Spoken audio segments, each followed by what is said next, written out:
On this episode of Just Seen It, we review the British comedy, The In-Betweeners movie. Excuse me, my prawns. Sorry, mate, I finished at 6. And I don't really understand why these attractive, seemingly normal and fun women are throwing themselves at just 4 jerks. CBS's new legal procedural, Made in Jersey. Ah, baby big shot coming in from the city, late and empty-handed as usual. It's a procedural that we've obviously all seen a million times before, but what makes it different is the Jersey aesthetic. Bradley Cooper's morality tale, The Words. How does it feel? How does what feel? To be somebody everybody knows. I also feel that the structure of the movie, there's a story within a story within a story. And the new period drama from CBS, Vegas. I'm the law here, Mr. Savino, and I will decide who's breaking it. But right now, it just seems like a way for Dennis Quaid and Michael Chiklis' characters to get together and butt heads. All right here on Just Seen It.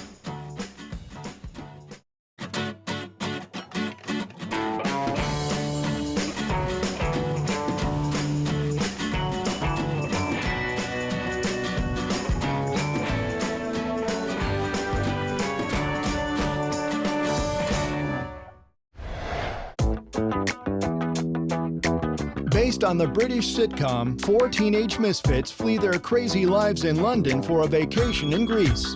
It's time to get back on the horse now, Si. And those little ponies need feeding. There, they meet 4 British girls, also on vacation and looking for fun.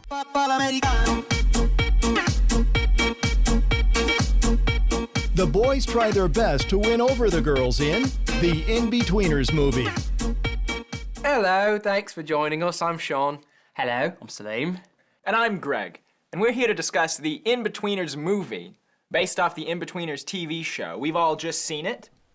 What happened to your accent? Yes. I thought I didn't realize we were doing that. That's what we were doing. That's the we beginning all, part. We yeah. all agreed before the cameras. Just thought you guys were talking like that. Yes, this is the In-Betweeners movie, which is based on a British sitcom called The In-Betweeners. I believe that if you like British sitcoms and you liked the In-Betweeners TV show, you'll like this. If you're in the United States, I'm not sure it translates very well. It's very crude, very lowbrow, and very British. I didn't see the original TV show. There's a lot of the characters that we kind of don't really know. One of them's a nerd, and we kind of see him amongst all these other guys that don't really mesh that well together, and I'm sure in the TV show they kind of explain that a little bit better.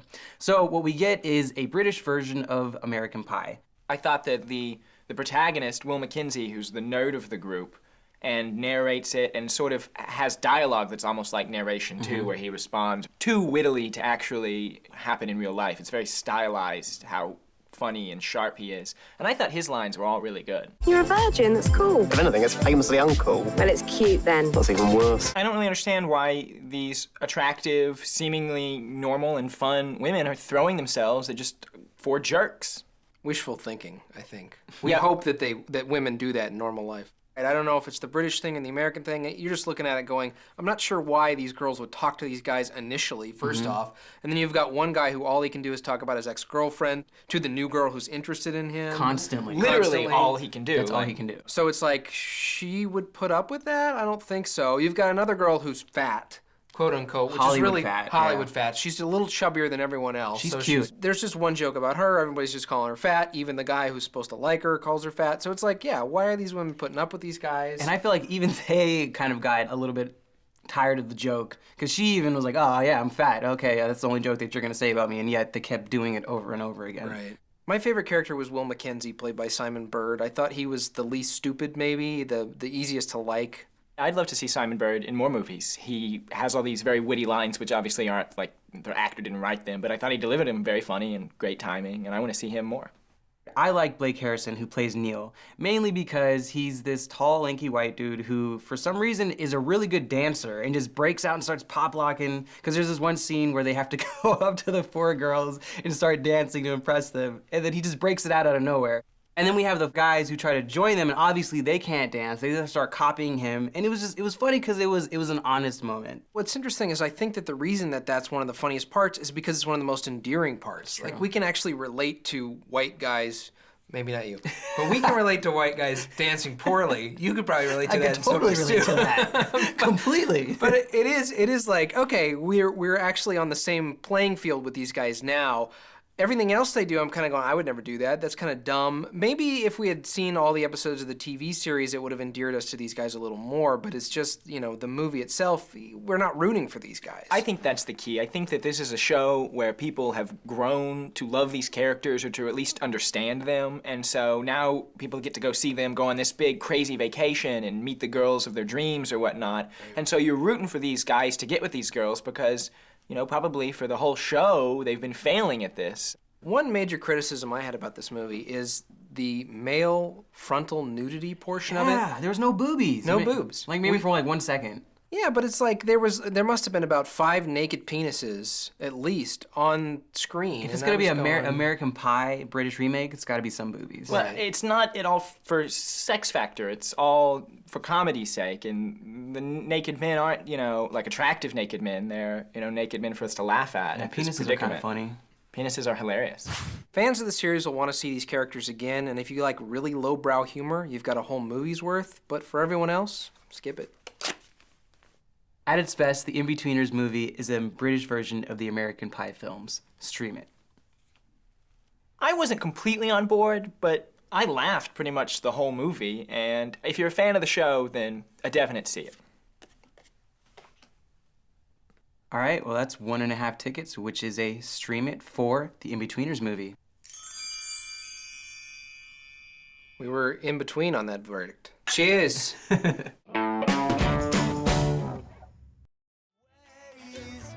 Martina is a streetwise Jersey girl working for a posh New York law firm. How do you maintain high standards and still encourage your students to hang in there? I know that I could have used a second chance in some of my classes in school. After years of working in the trenches, she is finally getting her big break. They put me on a case already. Third chance. Martina must compete with her more polished colleagues while trying to survive her family's meddling in Made in Jersey. Hi, welcome to Just Seen It. I'm Teresa. I'm Salim. I'm Leah, and we're gonna discuss the new CBS drama, Made in Jersey. We've all just seen it. Teresa, you got a smile on your face. I know you want to talk about the show. Go for it. Okay, this is CBS's new hour-long drama. It's a procedural, and it was created by Dana Calvo and written by James Grissom. And it stars Janet Montgomery, Kyle MacLachlan, Stephanie March, and Donna Murphy. Made in Jersey is procedural, but with a Jersey Girl aesthetic that a lot of people obviously are into now because of Jersey Shore and Real Housewives. In the very first scene of the show, we see Martina crossing the street and some guy on a bike cuts her off. And of course, she lets him have it in her Jersey style. And that's how we know this is not Law & Order, this is Made in Jersey. From the producer's standpoint, I think that they think that there's some money to be made by bringing this street attitude into this more erudite, elite setting, which is a high-powered law firm. In television, the main thing that brings viewers to come back is the characters. And in this show, at least, what's special about it is that the character is so clear-cut. You're absolutely right. I think the success of the show is going to rest very heavily on the likability of the Martina character, played by Janet Montgomery, who is very likable. She is very charming. You root for her. I don't think that's very easy to do in terms of main characters. Right. Now, I actually felt the same way about watching something like Newsroom. You have these characters, these female characters who are supposed to be smart and powerful, but yet they go to being very stereotypical. For example, the way that she gets her big break is because she recognizes that she has somebody using pliers is not using them as a weapon, but, you know, to be able to get her jeans on. Is that the unique quality that we're saying is needed to be able to solve these kinds of situations for her clients? But the procedural part of the show isn't what's important about it. But it is a procedural. How can you not let the procedural aspects of it be important? It's like Legally Blonde. Legally Blonde, the legal part of that show. This is nothing like Legally Blonde. Legally Blonde was satirical, it had wit, and it had charm. This show's got charm. Think about how she even solved the crime with her hair products or whatever. That's exactly what happened in Legally Blonde. That's what Legally Blonde. Maybe that's the problem of and this does that show. speak to the originality of this show? Legally Blonde, it's real clear that Elle is not that smart. This chick chick is supposed to be and really I think smart. and I think She's gone to Harvard. I have not, like I said, I haven't seen Legally Blonde, but She got into Harvard with a sex tape. It's a comedy though, right? So it's played for jokes. It's played for that on purpose, whereas this is supposed to be a serious procedural, you know, with a serious character that I don't think we're supposed to be laughing at. No. You know? The pilot was written by James Grissom, who actually has a soap opera background, and he also wrote for Law & Order Trial by Jury, so it seemed as if he brought those two characteristics together and put it into this. You were in the lab that night. I was at home that night. Your Honor, I'd like to admit into evidence 2 voicemails Professor Teresa left the night Michael Robinson was murdered. Objection. Relevance. Your Honor, the voicemails prove Professor Teresa gave full statements to NYPD. He wasn't at home that night. Let's talk about the acting a little bit. We obviously like Janet Montgomery a She's lot. the strength of this show. Absolutely. If they had cast someone else, the show would have just bombed. Because you're right, the procedural part was pretty bad. I thought the pacing was very quick, very rapid fire. It really didn't even give you a chance to breathe. It just kept going. As soon as she found out something, went straight to the next scene. And that hid the problems with the procedural part, which I think worked for this show because it just went through very quickly, and you got to know the character more than the actual case, which is what needed to be done for the story. Which was the intent, I believe. It looked a lot to me like the ABC nighttime soaps, like the private practices and those kind of shows. And those shows have a similar problem that this one has, is that when it comes to the actual, like, the medical part of their shows versus the legal part of the shows, it doesn't make any sense. But the main reason people focus on it is the character. The characters. The thing that I really enjoyed about the first episode is Martina's connection with her family and the constant draw between her family, where she came from, and her new life and her new dream. The real tension is the clash of culture, which is class-oriented. Right. Blue-collar, working-class family, and all of the stuff that's happening with this high-powered law firm. She'll continue to draw from her family, but at the same time, the law firm will continue to impinge somehow on her family, cause crisis for her. This is a by-the-book procedural capitalizing on the Jersey Shore trend. Stream it. If you like Legally Blonde and nighttime soaps, you're gonna like this. See it. I know I've been kind of rough on this show, and it's clearly not my aesthetic. However, Janet Montgomery is enormously likable and very charming, and for people who like these kinds of shows, they should check it out. So, see it. Cheers. You been to Jersey? I'm from Jersey. From Jersey? You from Jersey? Jersey I'm girl? from Jersey. Oh, okay. Just Seen It's download pick of the week is For Greater Glory, the moving drama about the Mexican Cristeros War. Our reviewers, David and Rachel, gave it a see it and said, First of all, he creates a world that is very believable. There's not an actor or an item that sticks out or pulls you out of that world. Production values in this movie are absolutely astounding. You're immediately immersed in the world of the late 1920s in Mexico, and everything is perfect. Our reviewers also gave Snow White and the Huntsman a skip it, and What to Expect When You're Expecting also got a skip it, but what were you expecting? You can check out For Greater Glory or any of our other reviews online at justseenit.com. Rory Jansen is a struggling novelist who is unable to get a book published. The nature of the publishing business right now, I don't know how to publish a book like this. I'm not who I thought I was, and I'm terrified that I never will be. He accidentally finds an unclaimed manuscript that contains some of the best writing he's ever seen. Rory must deal with the temptation of stealing work that is not his own in The Words. Hi, thanks for joining us. I'm Sean.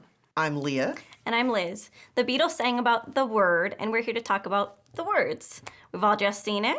Who wants to start off? Well, let me do a quick synopsis just to fill us in, because the structure is very interesting. There's a story within a story, and Bradley Cooper's character is a struggling author who stumbles upon an old manuscript that he thinks, this is pretty darn good. Nobody knows about it. Maybe I could publish it as my own. I think that one of the best things about this particular film is the structure. I love that story within a story within a story. It's a way to engage audiences. And I think it undercuts the emotional resonance that you could potentially get out of your viewing audience. Yeah, there's not a whole lot of nuance. I mean, it's told to you rather than you really seeing it evolve. I think that that's one of the strengths of this film. You've got Dennis Quaid's character narrating, and then you've got the old man narrating. He'd picked up one word of French. Oui. And she knew one word of English. Yes. So what do you do when you realize you're not the person you thought you were? What do you do when you realize that, gee, maybe I don't have as much integrity as I thought I did, and so on. And so the directors are setting us up, the audience, to really contemplate those things, which is why there's not a lot of action, I think. But then they don't really do anything with that. There is no provocation for the audience. I think Jeremy Irons says the theme of the movie towards the end of the movie, which is you have to live with your actions. Things aren't just, you're never gonna get rid of the guilt from performing one very regrettable action. Right. And I love that. I mean, that's realistic. Right. That's something people really do have to deal with. That it isn't Cinderella. It's not a fairy tale. You're gonna have to deal with the guilt of your actions. The romantic relationship that he has with Zoe Saldana felt very rich, very authentic. I really felt for them. Just doing a final pass. And then what? And then I'm gonna head into an agent that Professor Wallen recommended. And then what? And then we're gonna celebrate. Shh, then we're gonna celebrate. So for me, it's in those moments, in those relationship moments, particularly of crisis, that the film really kind of lifts for me. Yeah, it does. And I agree, Bradley Cooper probably doesn't want to be a comedic actor. That's my guess. He doesn't want to be stuck in movies like The Hangover, so he's trying to break out into dramatic roles. And I think he's successful. he was one of the executive producers of the film. Right. And I think that he's successful at doing it. And if he wants to continue down that line, I think he's definitely got a future in that direction. The person who seals the show for me is Jeremy Irons. Oh, he was amazing. He's amazing. He's always amazing. If there's any awards buzz that's going to come from this movie, it's going to be for Jeremy Irons. I mean, he's really only in 2 scenes in the movie, but they are the 2 best and most important scenes in the movie. The most powerful scenes of the film occur between Jeremy Irons and Bradley Cooper at a park bench.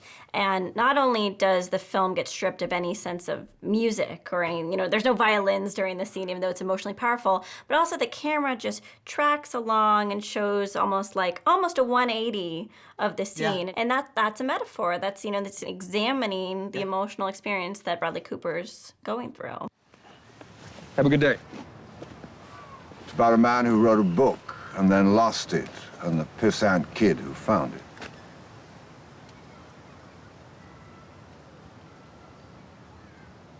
You still here?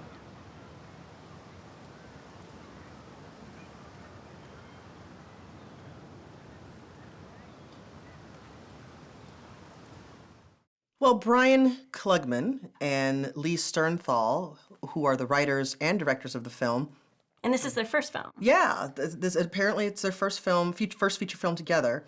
First screenplay credit, actually. I mean, Together. they were credited for the story for Tron Legacy. Legacy, right. But they had never written a movie before or directed a movie before. The strongest things that these two had going for them is that they are very skillful writers. And the second best thing they had going for them was they had a great cast, and they knew to get out of the way of this very talented cast and let them do their things. So the words fail to compel us to contemplate these larger thematic issues that are going on in the film, but nevertheless, the performances are very strong, and so I'm going to say, stream it. I feel like the word satisfies on an emotional level, but it's just not memorable enough to rush out and see. So I have to say stream it. I feel like I have a lot of complaints when it comes to this movie, but at the end of the day, my gut tells me that I would recommend this to friends and family. So I say, see it.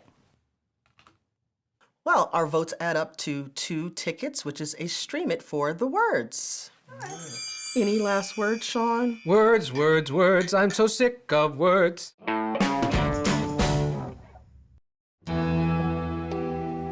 Ralph Lamb is a 4th-generation rancher attempting to live a quiet life on the outskirts of Las Vegas. That plane just scattered my herd. What am I supposed to do about that? But when a young girl is murdered by the mob, Lamb is forced to investigate. We're here for Perrin. I have a warrant for his arrest for the murder of Samantha Mead.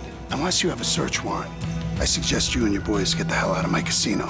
He quickly discovers a seemingly endless web of corruption in Vegas. Hi, I'm Aaron. Hi, I'm Teresa. I'm Rachel. And we're here to talk about the new CBS drama, Vegas. We've all just seen it. This is a serialized drama on CBS and it stars Michael Chiklis, Dennis Quaid, and Carrie-Anne Moss. It does indeed. And it's set in 1960s Vegas. It took the concept that I thought was incredible. I mean, when I saw the trailer, I'm from Las Vegas, and I was like, wow, they finally are gonna do a show about the forming of Las Vegas and what that was like. This is just dumbed down. I mean, There are a lot of things you could talk about in Las Vegas in 1960. Well, that's the whole sad thing about this show is that there's so many things that you could do. And we start out with a generic dead girl in the desert. And later on, when someone else dies, they also, again, end up dead in the desert. That's like our plot device is dead people in the There's desert. too much desert and not enough Vegas stuff. There's not enough glitz and glamour, and there's a few casino scenes, but then nothing really happens. Well, and in even those if it was scenes. just desert stuff, that would be cool if it was specific desert stuff. Instead, it's like, this is like a cartoon of the Old West with no details put into it. It's like somebody decided to take all of the attributes of an Old West kind of drama and then all the attributes of a gangster Vegas show and then just flop them together and Very then, lazily. And then, just kind of shave off all the important stuff. Right, I mean, exactly. And the characters were like that too, where it's kind of like, oh, we'll get some stock characters in there. We'll give them a few interesting moments, but that was it. Just a few interesting moments, but the show itself was very unexciting. It's going to be a procedural as far as I'm concerned. Every week, Dennis Quaid's going to have some murder or something related to the overall story of the mobsters being in Las Vegas, but it's just so boring. I don't need another procedural. And what kills me too is like, so there's been a lot of pilots where they introduce too many characters too quickly.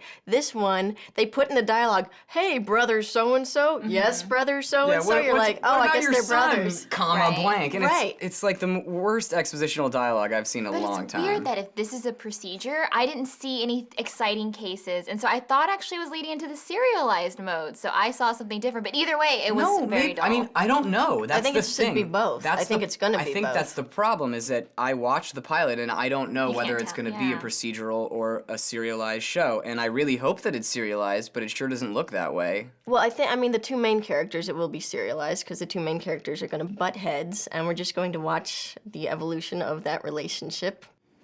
Next time you want to take a tour, let us help. We don't want any more accidents happening around here. It's bad for business.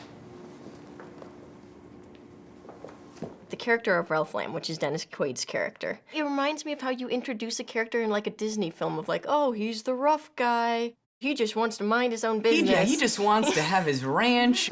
That plane just scattered my herd.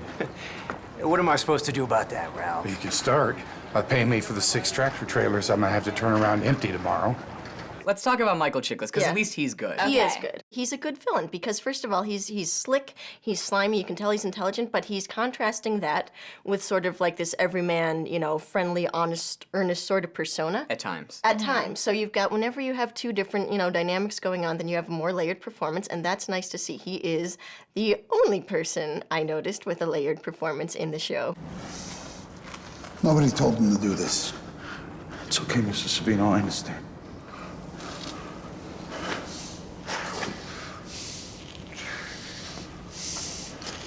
Did I tell you to lay hands on this man? No. Did I tell you to lay hands on this man? Did That was the best moment of the whole show, honestly, Right. because you got to see some real emotion from a character, and that made me realize, okay, he has 2 layers. Yeah, he can maintain a sense of like societal decency with all the people that he has to, you know, walk and talk and kind of muscle, but with like the people that are gangsters, he could just be a gangster. Yeah. But then after that, he just kind of became this casino guy. Whenever he saw Dennis Quaid, hey, what do you do in the casino? Get out. That was it. That didn't bother me, though, because that was still him. He's got to maintain his persona of professionalism. But that's more about the writing, is like, that's what you do with your 2 characters. Well, like, that's yeah. where the show goes. Yeah, it's every time they meet, it's, hey, Get out of here. you That was know. the whole show. Yeah. Well, we don't want to give away the whole arc. He's got, how many episodes do you have to write? You can't do it all. Yeah, I know. I think we gave away all the plot twists. It of wasn't the good. show. It just wasn't good setup. Let's put it Yeah. that way. Yeah. We know that they're gonna butt heads, but they didn't really butt heads in an exciting way so far. I just Yeah. hope it gets better. Yeah, there's no drama, no laughs. It was just not an interesting show. If they were to take more of the history of the time and put that into it, the premise is good. Yeah. I mean, the show could be a good show. Dennis Quaid and Michael Chiklis, they brought something extra to this show, but the show's just too boring. Skip it. No, no, no, no. I'm from Las Vegas, and this is boring as heck. Skip it. This pilot is very, very weak, but the premise is good, and if the show pulls from the history that it's based on and the actors get more comfortable, the series could be good. So I'm giving it a stream it. Our votes add up to half a ticket, which is a skip it for Vegas. Cheers. Cheers. Cheers. They gambled on that show and lost. Peter Jackson, the acclaimed director of The Frighteners and Meet the Feebles, has announced that The Hobbit, the long-awaited prequel to the Lord of the Rings trilogy, will be split into 3 movies instead of 2. Fantastic! As a Lord of the Rings fan, I'm psyched that The Hobbit is now going to be just as long as the original trilogy. I can't remember a time when a prequel trilogy was made with far less story than the original, but I'm sure whenever it was, things turned out great.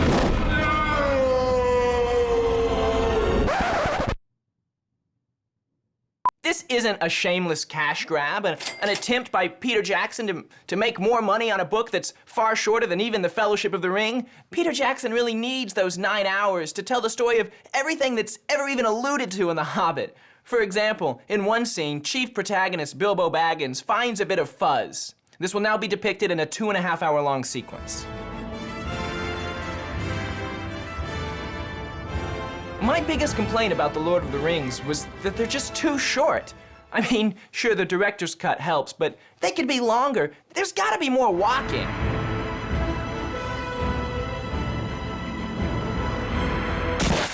Kill Bill was the first movie of the modern era to be split into multiple parts in order to make more money. Excuse me, did I say make more money? I meant artistic integrity. And of course, the Harry Potter franchise ended in a surprise 2-parter, which was very successful and beloved of fans everywhere. And the theory will be tested soon with the upcoming Twilight Breaking Dawn Part 2, which I'm sure will be successful because the market is definitely not oversaturated with vampire movies. And also, the market is definitely not oversaturated with jokes about the market being oversaturated with vampire movies. My only concern is that there's just too much story in The Hobbit for only 3 movies. Hopefully, after the first 2 come out, they'll decide to split the 3rd one into 3 separate movies. And then after the first 2 of those come out, they'll split that 3rd one into 3 separate movies. And this will repeat over and over and over again until eventually we have a movie comprised of so little source material that it's essentially a 2.5-hour single take of Bilbo eating breakfast.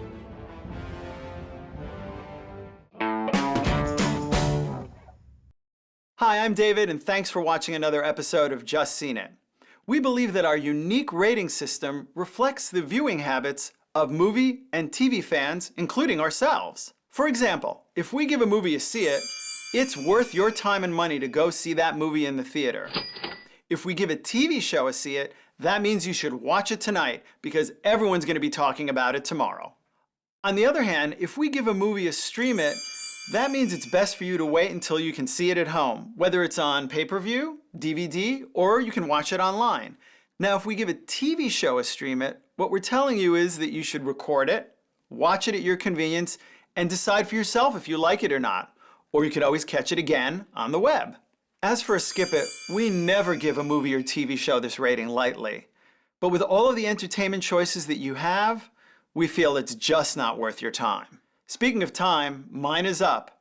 But remember that at Just Seen It, our prime directive is giving you reviews you can use. Thanks for watching. On this week's show, we gave the new British comedy The In-Betweeners movie a stream it. We also reviewed 2 CBS dramas, Vegas and Made in Jersey. Vegas we gave a skip it, but Made in Jersey got a see it. And the new Bradley Cooper movie out in theaters now, The Words, also got a stream it. Thanks so much for joining us, and we'll see you next week on Just Seen It. Every woman in the movie is promising to take their clothes off, and they never do.